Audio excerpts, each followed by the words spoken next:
The mansion tax. Can the Chancellor really be so stupid as ask us to pay tens of thousands of pounds to live in our own homes? Plus, Jeremy Corbyn is thinking of appearing in a panto. Oh, no, he isn't. Oh, yes, he is. He has a sense of fun, Jeremy Corbyn. Oh, I'm taking your word for it. No, he does. I think he does. I think it's the kind of fun that Puritans in Massachusetts in the 17th century would have. But nonetheless, he does have a sense of fun. Well, he likes growing marrows and making marmalade. Yes. I mean, he's got a lot going for him. Rachel, we have a budget coming up. The Chancellor is low on money. She hasn't yet proposed stealing children's piggy banks. But among her many bright ideas that she's said to be considering is a mansion tax. How do you feel about that? Listen, I mean, I remember when the Lib Dems tried this and then they had to pretend, it was just a joke or something. in the same, they had to pretend they'd never thought of it. They never meant it. apart from telling farmers they can't hand their farms on to their sons and daughters who've worked the land for generations, I can't think of a more unpopular tax that she should be considering. An Englishman's home is his castle. Yeah. And if she's asking people to pay a per annum tithe to the Treasury for the privilege of living in their own homes, I foresee a peasants' revolt. Yeah. I foresee a poll tax crisis and riots on a scale that she would not have foreseen. She may think to herself, it's only for mansions, for properties over 2 million. Mm-hmm. We need to find out the data, how many properties are over 2 million. Yeah. But beyond that, this has caused a complete paralysis in the property market.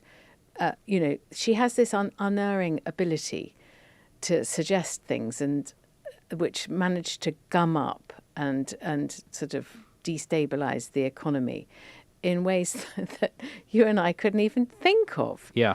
To what end? I mean, I think Rishi Sunak was dead right when he said in his debut column for another paper at the weekend that yeah, I won't be reading it. You'll have to tell me what was in it. You cannot generate growth by raising taxes. Yeah. Yeah. She's got to cut spending. Yes. She can't do that. Well, they tried with the welfare reform, and the left of their party said you can't do it. It was a minor tinker. It wasn't even welfare reform. It was doing a couple of things. Winter fuel and what was the other thing? Disability allowances. Something. And they've been under ceaseless pressure to bring back a winter fuel and also to abolish the 2-child cap with benefits and things like that. So it's every time they do try and find a few pennies here or there, they seem to pay a big political price for it, and one they feel they can't afford. They've got to go ahead and do it. Look, yeah. Xavier Milei has just been re-elected in Argentina, and he's got rid of whole departments. Yes. And he's returned on a landslide. They should have a look over there to Latin America. Take a leaf out of his book. Was he re-elected at the weekend? Yes. I missed that. Where have you been, Stanley? Okay. Right. Okay. Well, that's interesting because he is the experiment. He is the right-wing experiment in actually just cut the taxes and cut the spending. We are and so see the far growth. from a Xavier Milei type economy here. But we don't need to do what he did. No, but because things aren't as bad here as they were in Argentina, where they had historically insane inflation. Okay, but it's about optics, you see. If you accept that her real master is the bond markets, right, not the backbenchers, then she could just be a lot cleverer, and she could do something around spending, get it through. They've got a huge majority. Cut spending, reassure the bond markets that way, reduce the debt interest burden that way. Then you enter a virtuous cycle, not a doom loop. I mean, I'm not an economist, but even I can see this. Yeah. Do you think you'd have to pay the mansion tax? Me? That's a subtle way of asking how much your house is worth. I'm going to have to leave the country. We're in a very fortunate position of having bought a house during a kind of property dip in 1992-3, which is now worth, I kid you not, Tim, 10 times what we paid for it. Wow. It's probably made more money in its lifetime than I have. Right. And you can see why she says that's unearned income, but it's a property asset I have not realised. Yes. And the very fact and threat of a mansion tax means that I probably now can't sell it. I'll probably now sell it very badly into a falling market. Property experts are already saying she's turned the property market into and I'm quoting, a stagnant swamp. So just the idea, the suggestion of a mansion tax is completely caused paralysis in the property market. Nobody's selling, nobody's moving. And I've heard people are saying, I'm just going to sit tight like you are probably in your mother's house. Yeah. I'm going to sit tight and I'm going to sit this government out. Yes. Because if reform do what it's promising, which is reverse the inheritance taxes, would never introduce a mansion tax, then it's worth hanging on for a reform government. Yes. Yes. You see, I also don't trust valuations. I don't trust how much council taxes. I don't trust the way the councils banned your property. So I'm in exactly the same position. My mother bought a house at a modest price in the early 90s. It's now worth, people say it could be worth $1 million, so it wouldn't quite be the mansion tax. Be paying the mansion tax. But it is a shell. It is a shell. It's falling down. If you close a door too loudly, a window falls out. My mother the other day had a new boiler installed because she was told the other one any day now was going to explode. The first time she turned it on, the new pressure was so high that it burst all her pipes. Oh, sounds so stressful. But the other thing she could do is a re-rating of all the properties. Right. Because the argument is there that there hasn't been a revaluation of the bands since the early 90s, so for 30-something years. Right, okay, how do you do that? I mean, do you do it by right move? I mean, they don't have the data because my house last changed hands in 1992, right? Are they going to go on the rating of 1992 or the rating of 2025? How will they do a go compare for my house compared to other houses? Is it to do with location? Is it to do with size? Is it to do with footprint? Is it to do with postcode? How are they going to do it? Yes. Do you think it's a vote winner saying, I'm going to fill the black hole by making people who live in expensive houses pay tens of thousands a year out of taxed income to stay in their own homes? And so my first point is I'm saying I don't think the government's idea of what an expensive house necessarily reflects the reality of how people are living, because it doesn't reflect their income. I mean, the second thing is you use that phrase, unearned income, which is something the left is obsessed with, this idea that there are lots of people sitting on these massive assets that are doing nothing. But actually, they got the asset in the first place. They usually worked very hard in order to get it. And as you very sensibly said, they haven't realized it because you're living in it. Because most people buy a house not for the purpose of selling it on. Or if it's a farm, you're working the land. And you're hoping to pass it down from one generation to another. And you've got to keep it exactly as it is. But it's exactly like a farm, because you're not actually a farm. The annual profit of a farm is, I think it's an average of 1%, right? Yes. Right, it generates a profit of 1% of the, you don't make money by being a farmer. You don't make money by sitting in your own house either. No, precisely. And then there's the final point. You mentioned Englishman's home is his castle, and Englishwoman as well. The government if the government imposes this tax, what it's doing is taxing you for the right to live in your own home.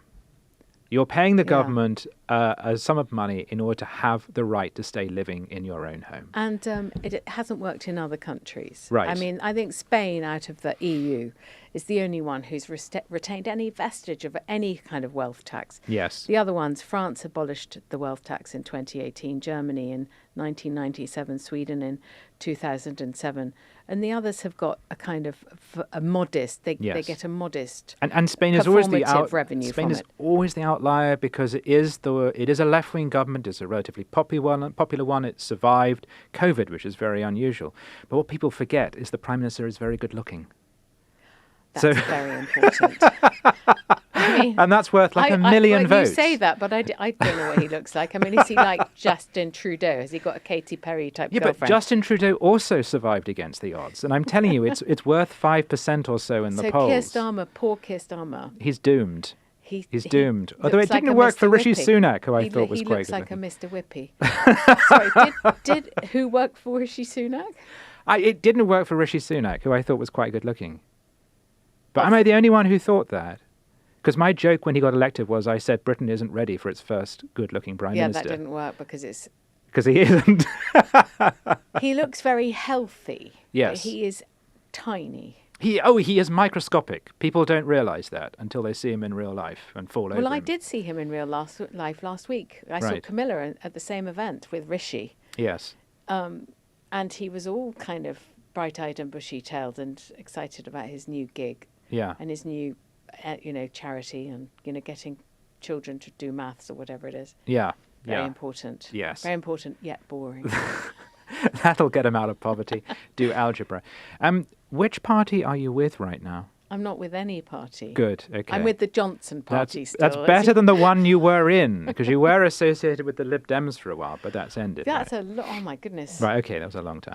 I then did something even more embarrassing, which is I joined that doomed entity called Change UK that my brother, who was on this podcast and was so funny, rather as he calls it AI and ChatGPT, Yes. he called it Change UK.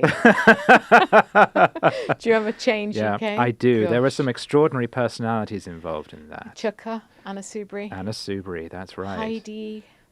No. Which Heidi? No, which Heidi was she? But yeah, it was a Heidi. You're quite right. There's It always a was. Heidi in any liberal organisation. It was doomed from before. I mean, doomed from the beginning. Right. And it was one of those ones where, the most annoying thing people say to you if you're a journalist is, well, at least you'll get a column out of it. Right. So I joined this doomed party that was already fighting like rats in a sack in 2019 or whatever it was to fight the European elections, that it should have never happened.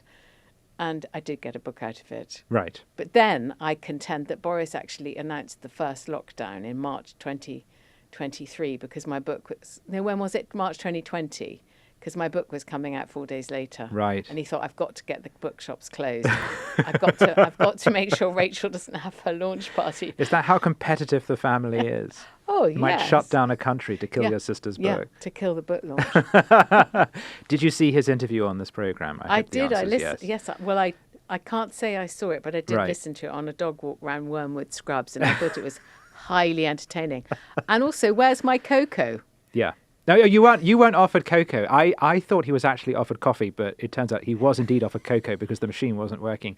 And that particular thing, for some reason, went viral in Pakistan. I don't know why, but it's given him a second lease of life.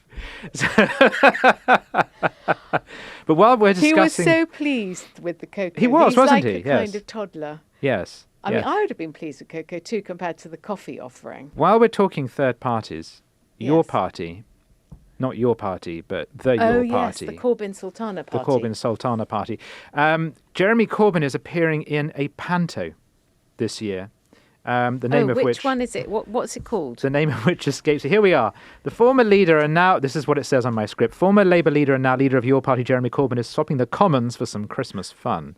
He's set to make an appearance as the Wizard of Oslington at the dragon-fused Christmas panto Wicked Witches, which will be at the North London's Pleasance Theatre. What do you think of that? Well, I mean, it just shows that the arc from Glasgow to Panto Yes. is tighter and Very shorter good. all the time. Would you do it? I would do it. Oh, goodness me, I can't. I'm so sad I haven't been asked to do Panto. Yeah. I've done reality TV. I mean, obviously, I'm waiting for Celebrity Traitors. But I think he's pre-recording his Right. outing, isn't he? Right. I want to go and see him on stage and everyone, for Jezerella or whatever Yes. it's going to be. Oh, so he's not taking the risk of actually physically appearing on Treading stage. the boards, one of Right. the most annoying expressions. He did once dress up as Santa Claus, didn't he? Yeah, no, he has done that. So he has a sense of fun, Jeremy Corbyn. Oh, I'm taking your word for No, it. he does. I think he does. I think it's the kind of fun that Puritans in Massachusetts in the 17th century would have. But nonetheless, he does have a sense of fun. Well, he likes growing marrows and does. making marmalade. Yes. I mean, he's got a lot going for him. But this is a gift for sketch writers, which I am one, because it's a lazy thing, but we can come up with new left-wing titles of pantomimes. Oh, there's a very good Left Behind joke. Uh-huh. He's left behind you. No, he's Yeah, behind that's very good. Ah, That's very boom, good. boom. But I was thinking, obviously, Snow Red and the 7 vertically challenged gentlemen, because you can't say, Oh, right? Instead of That's terrible. Instead of Mother Goose, Big Brother Goose. And I thought Puss in Jackboots. Sort of Stalinist, right? Got it. Okay, got it. I fear Zara Sultana will sue. Rachel Johnson, thank you so much for coming in. Tim and I hope we Stanley can do this again. And Camilla in absentia, thank you very much for having me. Thank you. If you're enjoying our journalism, why not sign up to From the Editor, our free email newsletter? Start your day with the latest news and opinion, plus our bite-sized puzzles. Scan the QR code to sign up free today.